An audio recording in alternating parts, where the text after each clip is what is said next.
Welcome to D&D Outloud with Ben Riggs.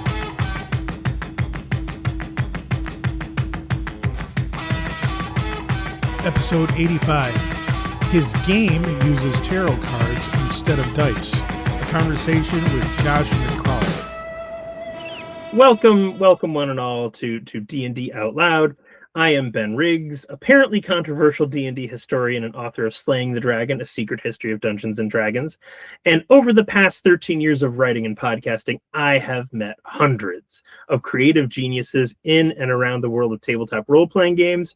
Here on this show, I ask a few of these flaming torches of the human imagination to come on and have a fascinating discussion, which I then record and send out into the world. So we're going to start here with Josh McCrowell. There's a chance that we will get a second mystery designer joining us over the course of this call. If not, so be it. And I will leave the identity of the mystery designer occulted. So Josh McCrowell is a returning guest. He is the designer of His Majesty the Worm, a book that basically looks at the classic dungeon crawl and hits it with a tarot deck. The Worm won ENnies for best rules and best game this year. Josh has a gift for taking old school adventure DNA, labyrinths, delving danger, and giving a new spine. Welcome again, Josh. Thanks so much for having me, and thanks for the kind introduction. I appreciate it. It seems to have become a trademark. So I'm going to begin in maybe a hot spot. I had Jay Dragon on a few weeks ago. Mm-hmm. And Jay is, of course, known for Wanderhome and Yaziba's Bed and Breakfast. And Jay got to talking, and she said about the OSR, and I don't know if you would even consider yourself OSR, but she said, I think, about like the activity of fantasy exploration, that it was as though hundreds of people for decades have been working to make a better fork. Yes. And those forks are amazing. Wow. They some of those forks are really beautiful, and they have a really good mouthfeel, but ultimately everybody is still just working on a fork. And that these games are in some way delivering only one experience. What would you say to that? Well, I mean, I'm friends with Jay, and I am angry every time that we talk, because I think it is unfair that somebody continues to like redefine role-playing games and like break new ground all the time. Like, she can do it like once, maybe twice, but if she does it every game, like, I think her contemporaries have a right to be jealous. So Jay is looking to not just like create new types of utensils, but she boldly goes where nobody has gone before. I think the fork is maybe not the perfect analogy there. Yes, we are retreading ground. There is something that makes somebody want to rewrite something so that it is more bespoke for them, to retailor something that is not necessarily nobody's claiming, or I think you would claim very unwisely, that these games that people are reconfiguring are brilliant and new, but they are better suited for the game designer. And RPGs, I think, invite you to do that in a way that few other mediums do. They are very easy. Not that it's not that there's not a lot of effort that goes into making a game. There is, of course, but RPGs invite you in to tinker with them much easier than other types of media, right? Everybody that referees a game and sits down and pulls in some house rules, or pulls in this splat book but not that splat book, is taking part of this game design challenge. And when you write a game from kind of the ground up, to like, you take all the pieces apart, you take the engine apart, and you start putting the engine back together, and you kind of like make this new type of car that you get to drive around. That's the car that you want to drive, and that is immensely satisfying, just like in its own right. Like the act of doing it is fun, and then driving it around is fun. So I think that's what I would say to an accusations of fork reforging. So, I guess following up from that, like a thing Mike Merles once said to me was, like, imagine how role-playing games would have evolved if it weren't for Arneson in the dungeon. Because he gave us the dungeon, and the dungeon is such a fantastic way to stick your feet into a role-playing game, because it's a really weird new thing, but the dungeon creates fantastic limits. Yes. And at the same time, it's so enjoyable for a player. Exploration is so much fun. And Mike then went on to talk about what would have happened if you didn't have Arneson in the dungeon, and he speculated that maybe like murder mysteries would have eventually evolved into something like a role-playing game. But that the dungeon and Arneson there was a really unique addition that really propelled the creation of a whole medium.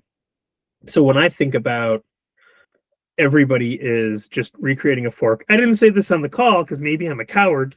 But I'll generally, when it's two designers and me, I definitely take the back seat because I am the one that has never designed a game. I am the mere enjoyer of the game. And Jay is very intimidating. He's just smart. He's just like killer smart. Yeah. Yeah. And like listeners, again, I assume if you've been listening to the show a long time, you have figured out right now that the low IQ people, there's not many of them in this field. Yeah. Like, gosh, do I know anyone smarter than some of the game designers I've met? I don't think so. I mean, doctors, lawyers, like the game designers are smarter.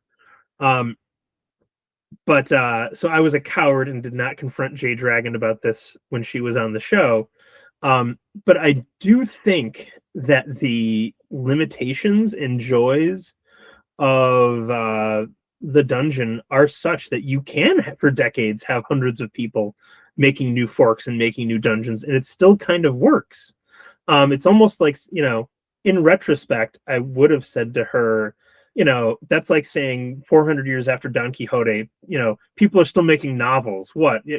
All these people for hundreds of years still making forks. They're all just novels. It's just Don Quixote over again would have been my counter. Yes. Well, I think the Merle's quote about dungeons being a very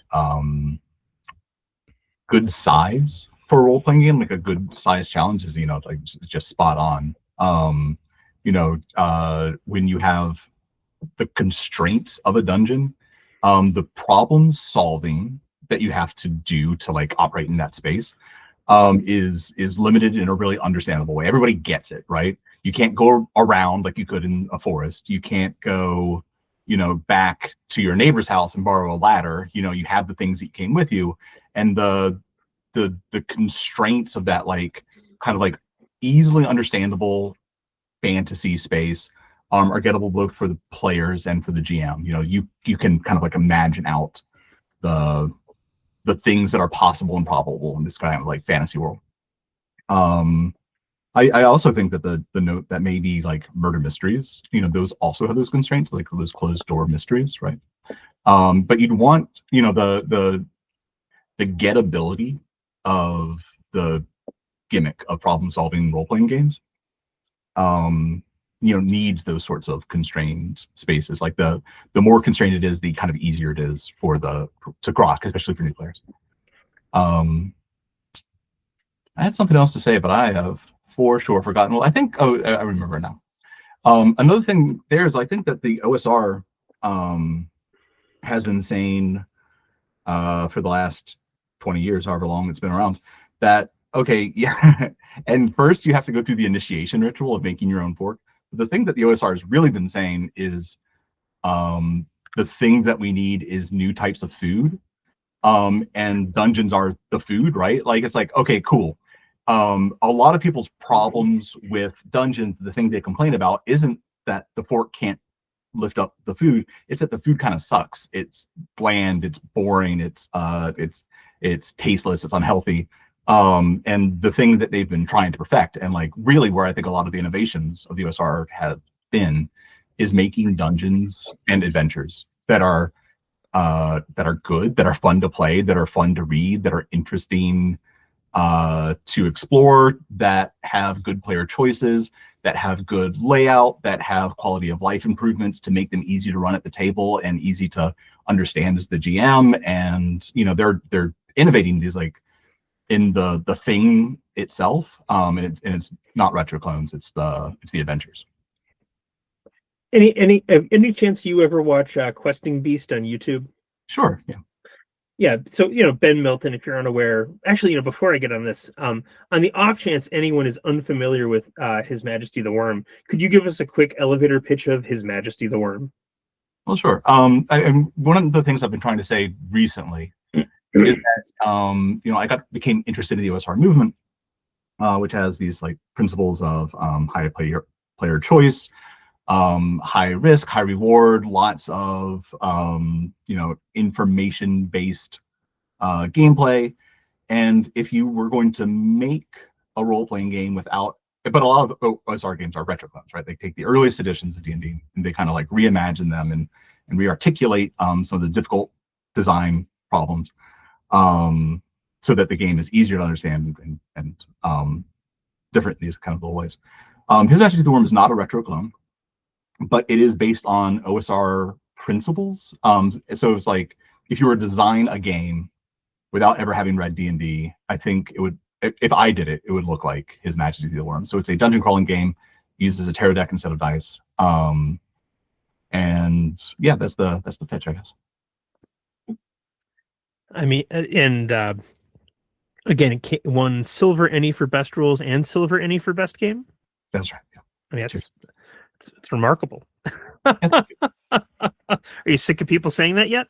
No. And if I am, it's it's a sign that I've been replaced by a doppelganger, and you should shoot.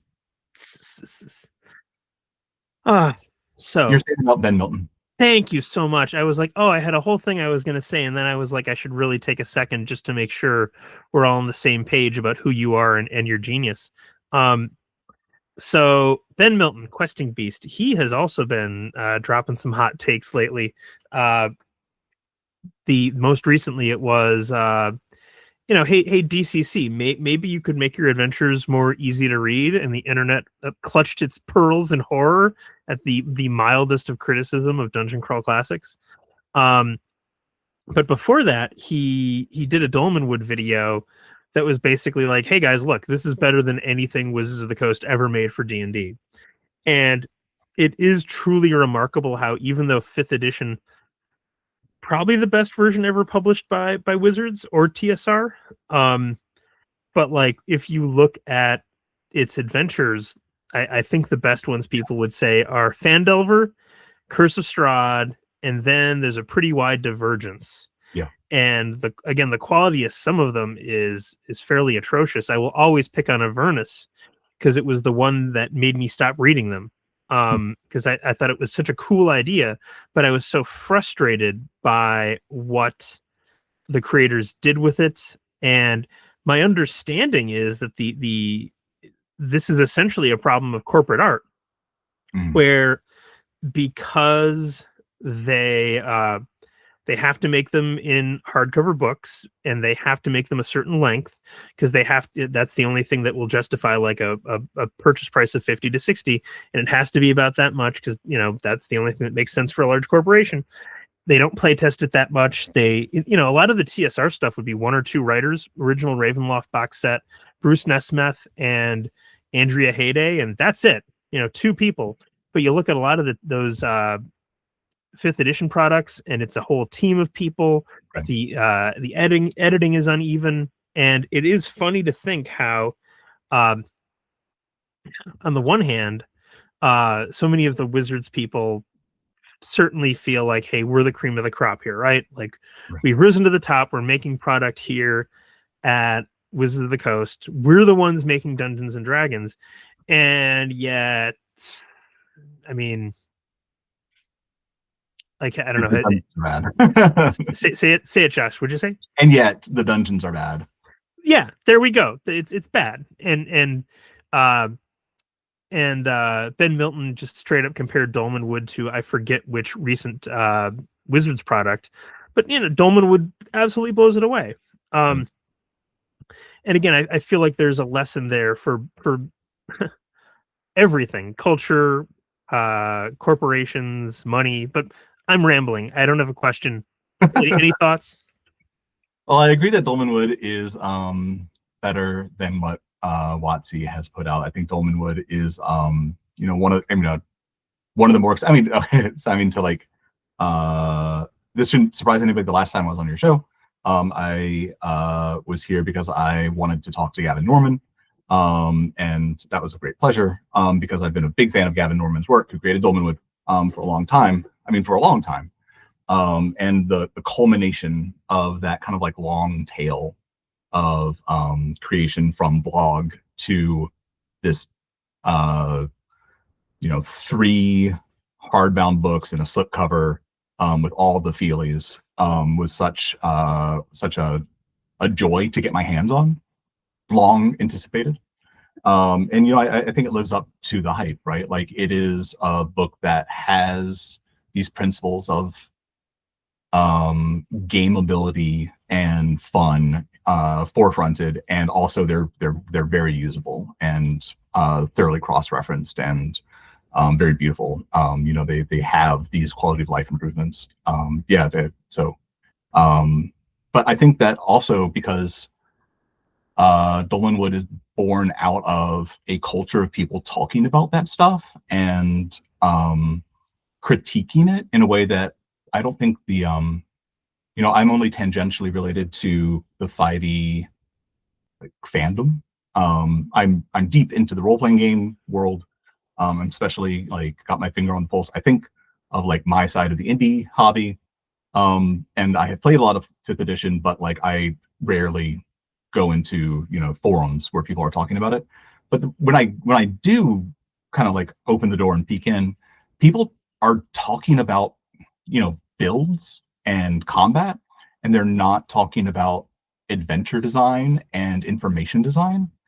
And so when the OSR is their focus is on having better adventures, we have enough systems, we all have our fork that we've honed to perfection. Let's talk about the other side of things. And yeah, the 5th ed culture doesn't have that same perspective. It's not the focus of the way they think about gaming. What's your favorite fork? Well, I mean, it's the one that I make, right? Good. That's the answer you want to hear. Yeah, why else make one? Yeah. Wow. Do you have any favorite dungeons? Oh, sure. Although whenever somebody asks me about favorites, I tend to forget everything I've ever enjoyed in my life. I did enjoy the Dolmenwood dungeons. What was it called? The Abbey of St. Cloud. Very cool. Let me take a look here through my vast collection of OSR games. Man, the Moria book that also won an ENnie last year. I ran One Ring just to get to Moria, and it was very good. Yeah, what a feat! What an accomplishment! Here's Ryder Hanrahan. I know, another person I'm jealous of. Oh man, some classic, I mean, so in terms of D&D dungeons, my go-to is Ravenloft, which you mentioned. I have run that thing so much, and every time I do, I'm I can run this the back of my hand, and then somebody gets mildly into the second floor, and I'm like, what the hell is up here? I can't remember. They're digging around. Valley of the Flowers I'm very much looking forward to. They just came out with their second book, and I think they're like the chassis, their fork. That it's a book that has several dungeons in it, and those dungeons are sweet. So it's like this hex crawl, and it's all this like one region of a larger hex crawl. And as you explore the hexes, there are different dungeons. There's this crawling tower that has like a saint in it, and you can find the tower and like join with the saint to like on his crusade to like kill all the kings or something. And there's like this floating wizard's tower that was hit by an arrow or a falling star, and it like reversed upside down, and gravity's reversed, and it fell into earth, and you can like crawl down the tower, but you're walking on the ceiling. There's a monastery filled with like evil bees that have taken over and are mind controlling everybody. There's so many good dungeons in that thing. It's a real triumph. Anyway, those are some of mine. What are some of yours? So here's my dream. My dream would be what I would call Assault on Hot Springs Island. You're familiar with the Dark of Hot Springs Island? Yeah, I had a very poorly listened to podcast of me running it. Yeah. So, and again, listeners, if you don't know, it's Jacob Hurst and company from Texas. Man, it might be 10 years old now. Yeah. And I noticed it at first because it had a in-world player book. Like, hey, here are the journals of other people who've explored Hot Springs Island. There's clues in there, which is very cool. And Hot Springs Island itself is just a hex crawl, but like that is to damn it with faint praise. There's, interdimensional drug dealers. There's a volcano. There's things called fuegonauts. Gosh, I'm trying to think of some of the other amazing names they came up with for that. But anyway, it's a hex crawl, a very, very, very good hex crawl. But the whole thing is, you land on the island and you explore it. And my dream is, at some convention to get 20 players, 30 players, who even knows how many. Each is a different assault team simultaneously assaulting Hot Springs Island. You have 6, 10 DMs, whatever, all running it at the same time in the same place. And I'm like, that would be wild. It reminds me of the way they would do D&D tournaments, which I think we should bring back. I love the idea of having tournament modules, like really difficult modules, and get you get points or some sort of grading for finding secret rooms and collecting treasure and finding ways around different monsters, and then everyone gets scored at the end. I think that's very compelling to me as a con game. Yeah. Damn it, Josh, that's a good idea. Well, I backed into the OSR kind of like backwards. There was a scene called Fourth Core that took 4th edition D&D and made tournament style dungeons out of for 4th edition D&D. And they were pretty tight. They were really super deadly and very, very dangerous. It was all about just kind of like the fun of having a little pawn go down a hall and get blown up, and it was just using the 4th edition D&D rules.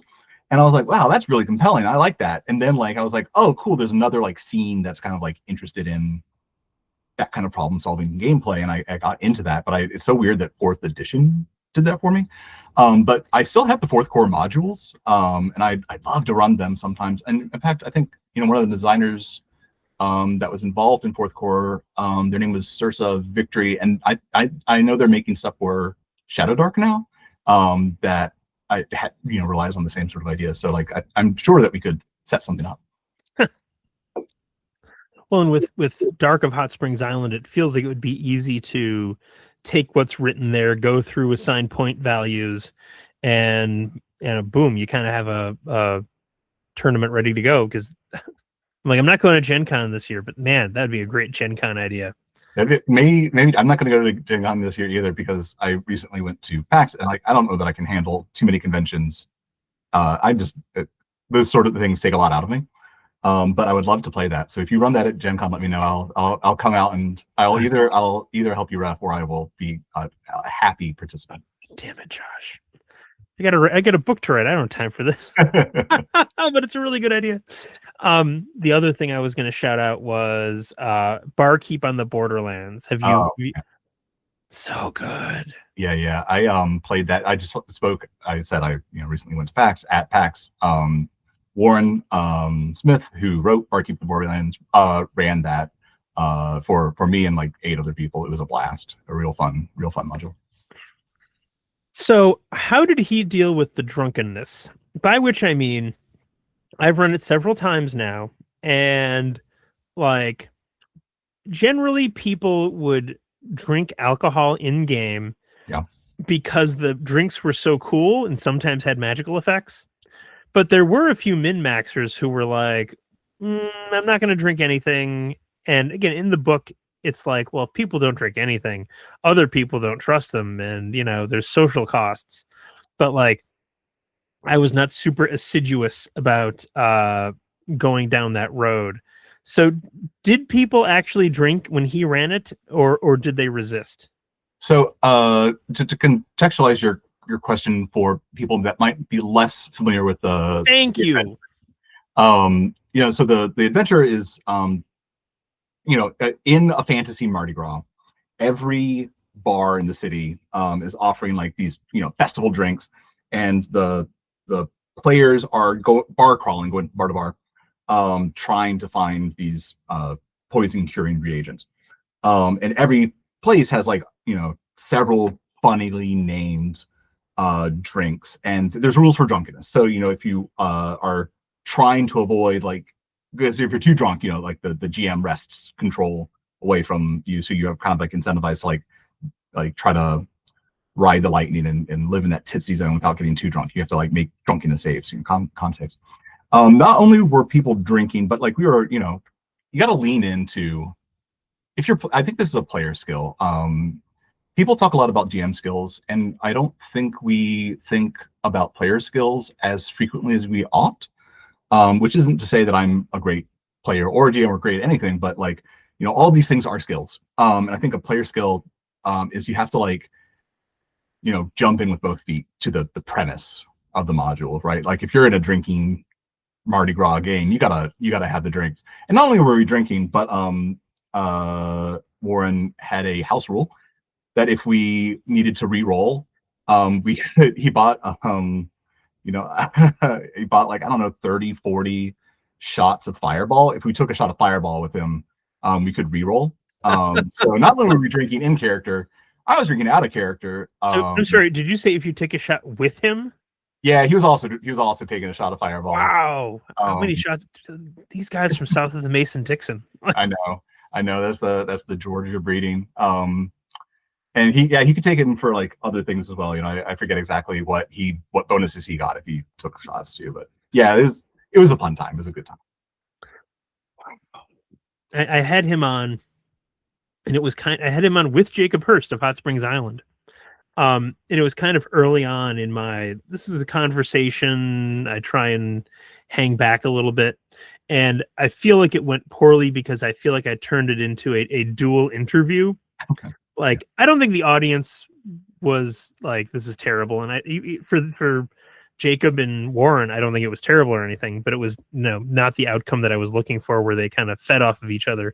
And that drove me to, in future episodes, shut up way more often. And like, oftentimes when I'll have 2 designers on, sometime in the first 10 minutes, like there will come a moment where I'm like, I'm not going to talk. I'm not going to talk. And there's this weird moment, I think, is even though I've said usually, hey, I want a conversation, I'm going to try and hang back.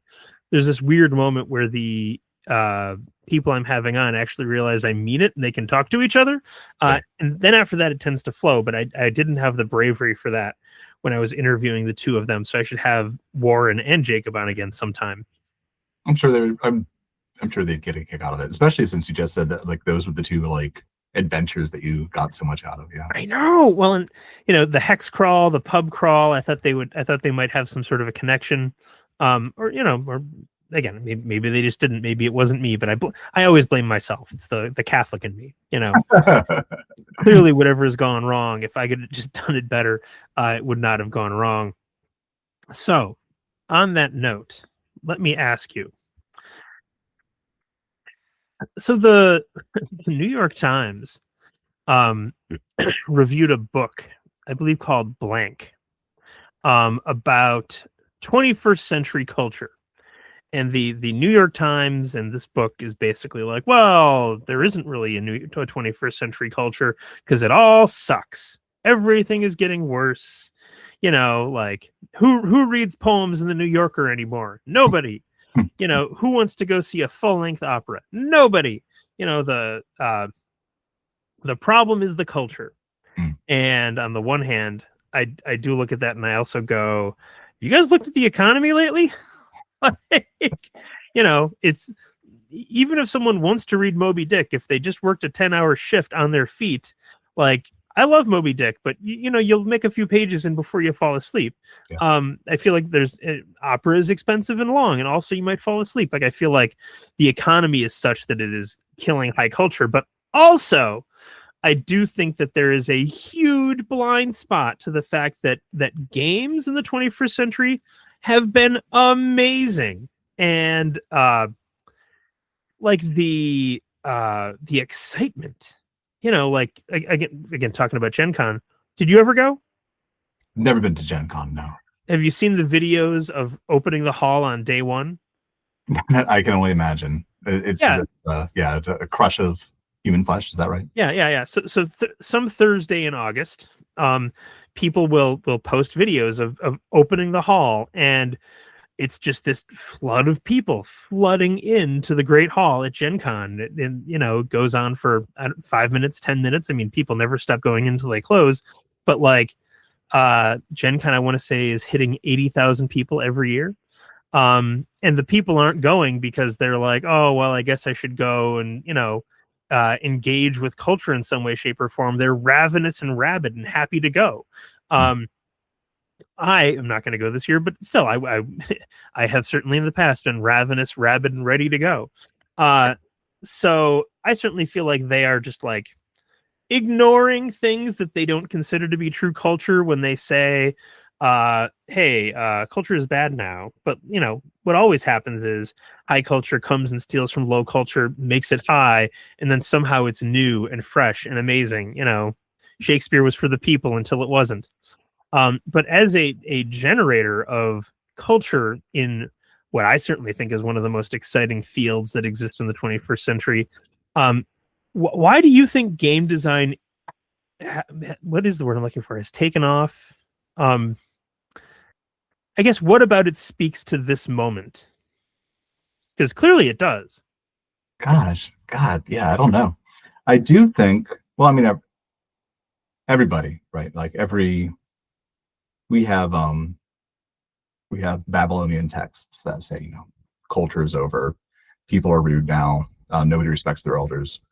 And you know, every next form of music is bad, right? Like rap is bad. It's not like Mozart, but like, you know, in the 12th century when they invented like dual tonal singing, or like it became popular in churches, like, you know, that was the work of the devil. It excited the humors, and you know, you had to have monosyllabic, you had to have chanting, you couldn't have harmonies because that was evil. And so, you know, you do have these, like, you know, the wheel the wheel of culture and lament, the cultural lament.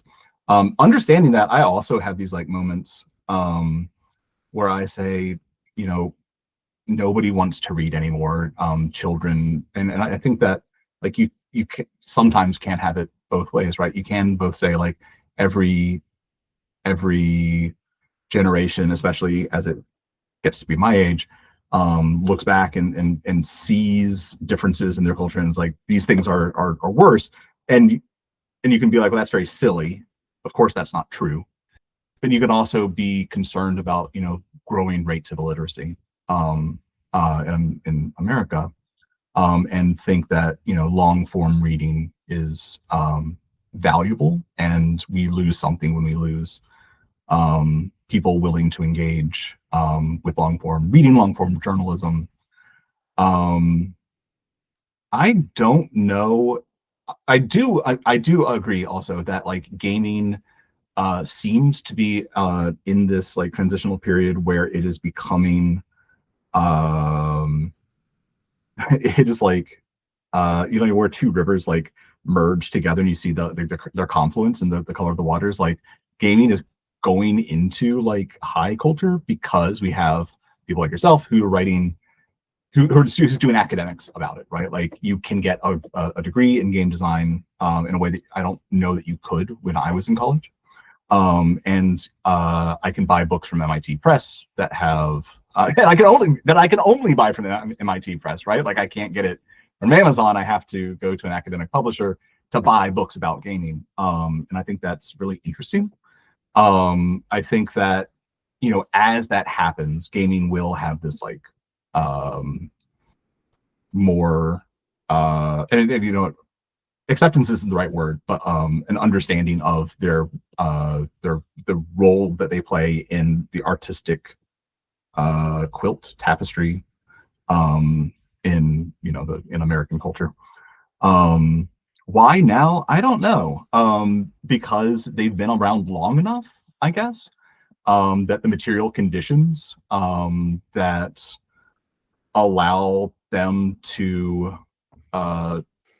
thrive has like occurred. Like we needed to be this hot before the seed could germinate. Is it the internet and the length of time on the internet? Because like people were gaming even when they just had to like write into alarms and excursions and like type things up on their typewriters and send them over to their friends. Like I'm going to play diplomacy and it's going to take 4 years to finish 9 turns because I have to type it up and send it off to 9 people in the Midwest. So gaming was happening then, but is it the speed with which we can do it? Can we, because I can hop on a video call like I'm in the Jetsons and just like play with people all over the world? I don't know. But it's definitely flourishing now. I can see that it's coming into like this cultural state. And and any opportunity to say something bad about the New York Times, right? Like they take it from everybody. Times. All right. Well, we're wrapping up, so I should ask, how can people support your work? Yeah, cheers. Well, right now I have a book in pre-order. Wisely or wrongly, I skipped doing a quote-unquote traditional crowdfunding campaign. So I'm just doing a direct pre-order through Exalted Funeral. So the next book from His Majesty the Worm is called The Castle Automatic. It is a large dungeon.